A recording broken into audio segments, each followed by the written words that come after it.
Welcome to my channel cooking tasty. आशा करती हूँ कि आप सभी स्वस्थ होंगे, अच्छे होंगे, खुश होंगे और बहुत मस्त होंगे। आज के इस वीडियो में मैं बना रही हूँ राजस्थान की बहुत ही फेमस मिठाई घेवर, जो कि 30 त्योहारों पर बनाई जाती है और 30 त्योहारों में मिठास भर देती है। तो आइए शुरू करते हैं घेवर बनाना। घेवर बनाने के लिए हमने यहाँ पर सामग्री इकट्ठा कर दी है।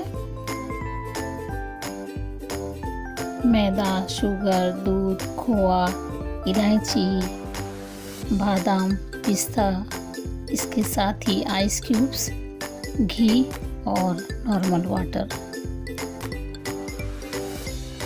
इस तरह अगर हम पहले सामग्री पूरी इकट्ठी कर लेते हैं तो बहुत ही आसान हो जाता है घेवर बनाना। तो आइए शुरू करते हैं घेवर बनाना।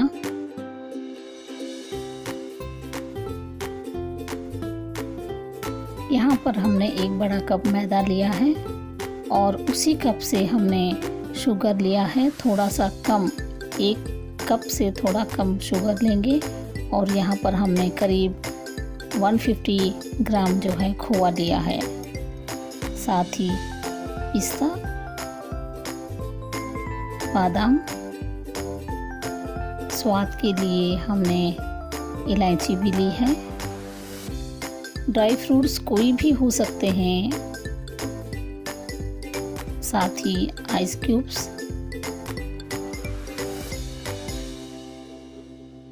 जिसे कि हम घी में डालने के लिए यूज़ करेंगे। साथ ही हमने घर का बना हुआ घी यूज़ कर रहे हैं, एकदम फ्रेश घी, शुद्ध घी।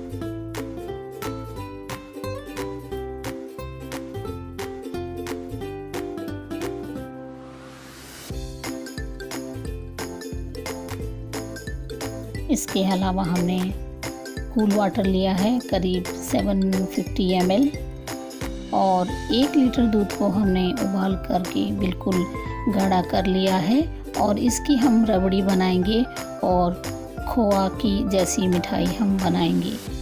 चाहो तो रबड़ी भी बना सकते हैं और या फिर थोड़ा और हम बॉईल करके उसको कलाकंद की तरह स्वीट भी बना सकते हैं घेवर के ऊपर डालने के लिए। इच्छा अपनी है, चाहो तो रबड़ी जैसा बनाए या फिर खोआ की मिठाई के जैसा भी बना सकते हैं। दोनों ही बहुत ही ज़्यादा टेस्टी होते हैं।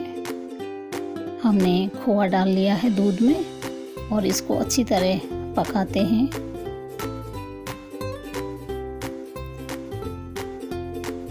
साथ ही अब हम शुगर की चाशनी बनाते हैं। हमने थोड़ा सा पानी डाल लिया है, 1 कप, और एकदम नॉर्मल एक तार की हम चाशनी बना करके रखेंगे। साथ ही हमने स्वाद के लिए उसमें इलायची भी डाल दी है। यहाँ पर दूध में खोआ डाल करके हमने कुछ इस तरह से टेस्टी मिठाई जैसा तैयार कर लिया है। चाहो तो रबड़ी फॉर्म में भी इसे बना सकते हैं, लेकिन हमने कुछ इस तरह कलाकंद की तरह बना करके तैयार किया है। इसे साइड में रखते हैं।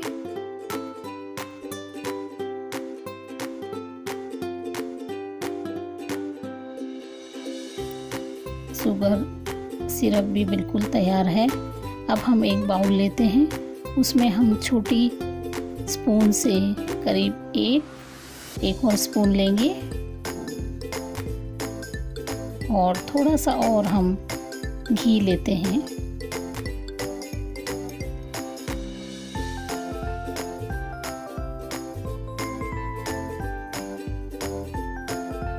इस घी में अब हम आइस क्यूब्स डालते हैं और अच्छी तरह से मिक्स करते हैं। चाहो तो हाथ की सहायता से भी हम मिक्स करते हैं, लेकिन मैं स्पून की सहायता से कुछ इस तरह से मिक्स कर रही हूँ। थोड़ी ही देर में काफ़ी अच्छा दानेदार घी बन करके तैयार हो जाता है। बर्फ़ भी धीरे धीरे मेल्ट होती है और काफ़ी अच्छा दानेदार पेस्ट बन करके तैयार होता है। अच्छी तरह से मिक्स करते रहें। जितना हम मिक्स करते हैं उतना अच्छा पेस्ट बन करके दानेदार तैयार हो जाता है घी, और कलर भी एकदम से उसका चेंज हो जाता है, एकदम सफ़ेद रंग में कन्वर्ट हो जाता है। तो अब हम इसमें मैदा डालते हैं, थोड़ा पानी भी ऐड करेंगे और अच्छी तरह से हम मिक्स करते हैं।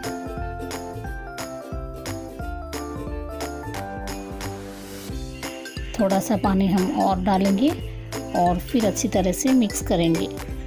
एक घोल बनाने के बाद हम इसे मिक्सी में पीसेंगे तो काफ़ी आसान हो जाता है बैटर बनाना या घोल बनाना। थोड़ा सा और हमने पानी डाला और अच्छी तरह से मिक्स करते हैं।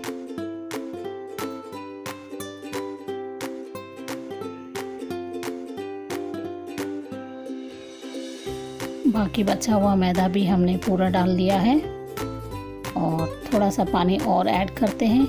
करीब हमने इसमें 750 ml पानी डाल दिया है। 1 लीटर की बोतल है।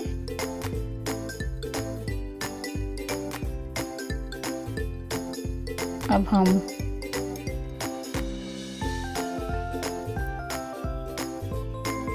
दो बार में हम मिक्सी में पीसेंगे तो काफ़ी आसान हो जाता है। कुछ इस तरह से बैटर बन करके तैयार हो जाता है।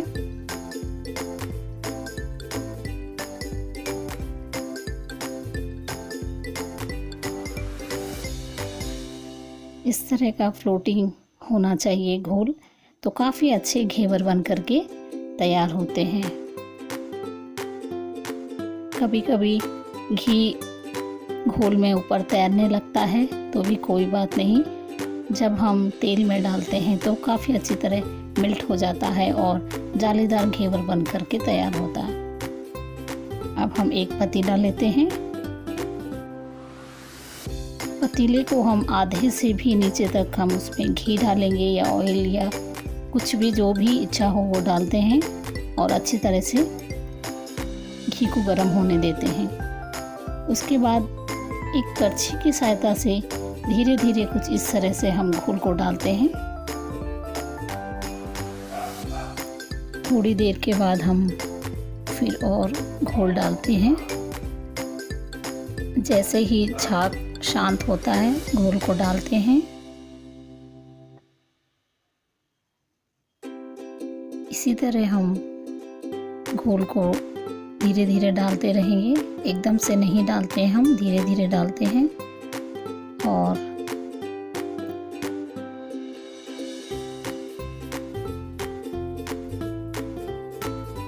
एकदम सेंटर में ही हम घोल को डालते हैं।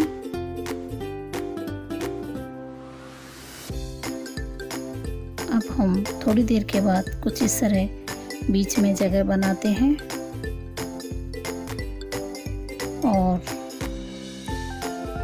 घोल को डालते हैं ताकि चारों तरफ अच्छी तरह से घोल फैल जाता है और घेवर चारों तरफ काफ़ी अच्छा जालीदार बन करके तैयार होता है।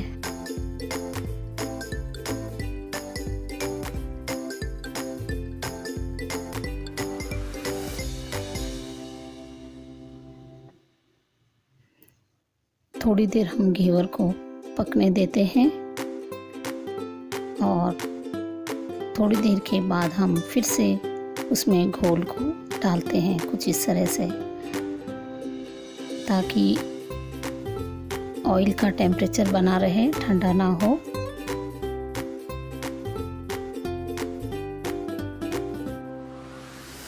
इस तरीके से एक बड़े कप मैदा में 2 घेवर बन करके तैयार हो जाते हैं। जितना भी हमने घोल लिया है उसको एकदम आधा आधा अगर हम लेते हैं तो दोनों बराबर एक ही साइज के घेवर बनते हैं।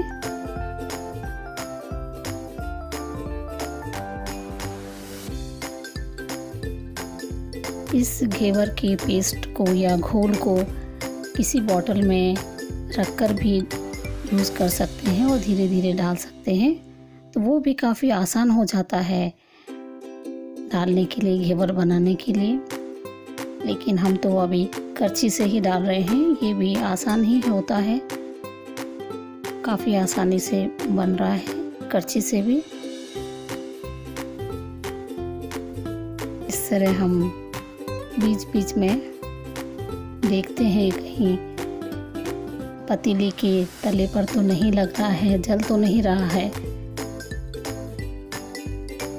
फ्लेम को बहुत अधिक नहीं करना है, एकदम से मीडियम रखना है। और इस तरीके से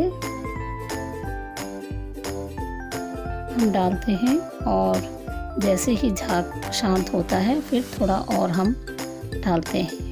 ऑलमोस्ट बन करके तैयार हो रहा है घेवर, काफ़ी अच्छा जालीदार बन रहा है।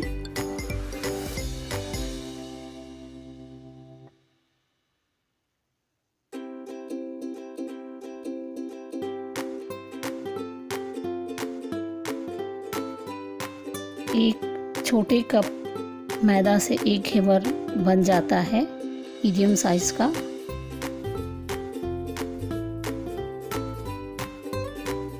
बीच बीच में हम चेक करते हैं।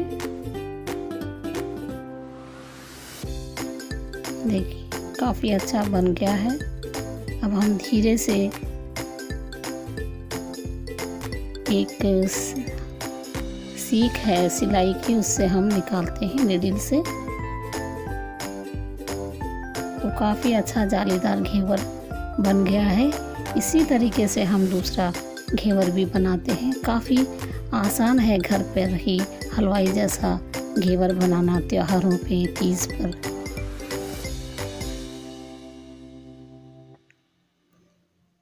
तीज त्योहारों पर एकदम मिठास भर देता है घेवर।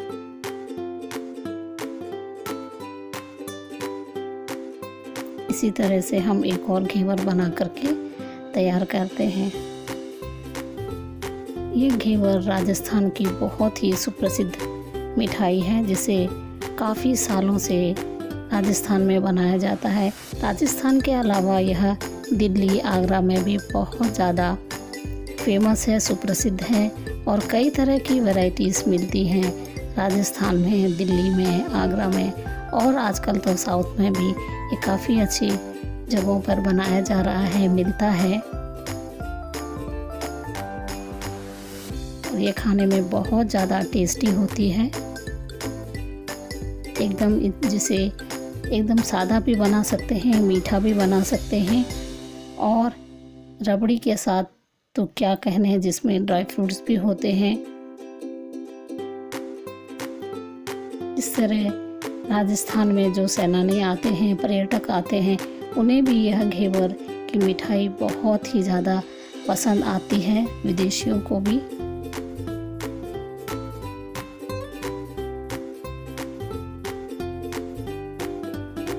इस समय तीज और त्योहारों के समय पर जो भी विदेशी सैलानी, पर्यटक राजस्थान, दिल्ली, आगरा इस तरफ जाते हैं, उन सभी के मन को मोह लेती है यह घेवर की मिठाई। उन सब के मन को भा जाती है यह सगुन की मिठाई, यह पारंपरिक मिठाई।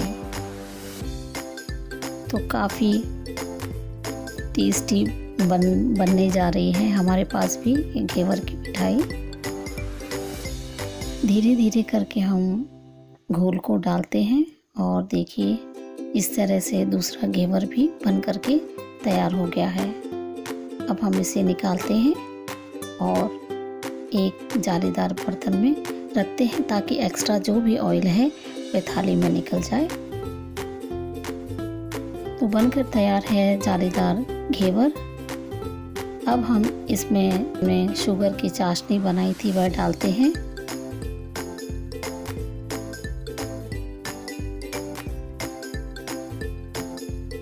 इस तरह काफ़ी अच्छा मीठा घेवर बन जाता है।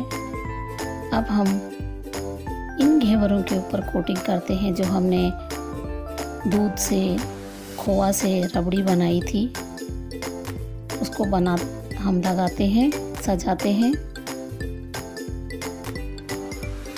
चाहो तो प्लेन घेवर भी खा सकते हैं, विदाउट रबड़ी या मिठाई खोआ लगा करके उनमें ड्राई फ्रूट्स डाल के खा सकते हैं। सिर्फ उसमें हम शुगर की चाशनी डालते हैं। तो इस तरह सूखा घेवर भी बहुत ही ज़्यादा टेस्टी होता है।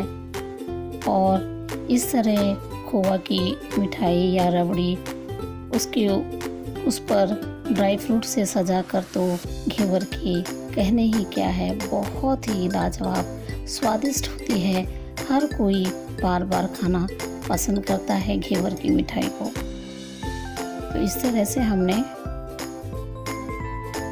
जो दूध खोआ की हमने रबड़ी या मिठाई बनाई थी उसको हम घेवर के ऊपर डालते हैं और फिर हम सजाते हैं पिस्ता से। पिस्ता को हमने छोटे छोटे टुकड़ों में कट कर लिया है। तो ड्राई फ्रूट्स तो जितनी भी मर्जी हो डाल सकते हैं सजाने के लिए।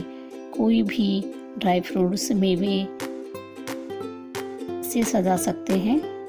थोड़े से हम बादाम भी डालते हैं। तो बिल्कुल बन करके तैयार है तीज त्योहार की बहुत ही सुप्रसिद्ध मिठाई घेवर। इसी तरह से हम दूसरे घेवर को भी सजाते हैं। तो देखा आपने किस तरह हमने घर पे ही हलवाई के जैसा जालीदार घेवर बना है। बिल्कुल सिंपल ही है। इसमें सिर्फ घी, मैदा, शुगर से हमने बना करके तैयार किया है। और इसीलिए हमने ज़्यादा फास्ट फॉरवर्ड भी नहीं किया। वीडियो थोड़ा लंबा बना है पर एकदम से स्पष्ट है। एक एक बारीकी से हमने बताया है ताकि हर कोई अपने घर में इसे आसानी से बना सके, खा सके, खिला सके और खुशियाँ बांट सके। तो इस तरह हमने दूसरा घेवर भी बना दिया है, उसको भी हम सजाते हैं।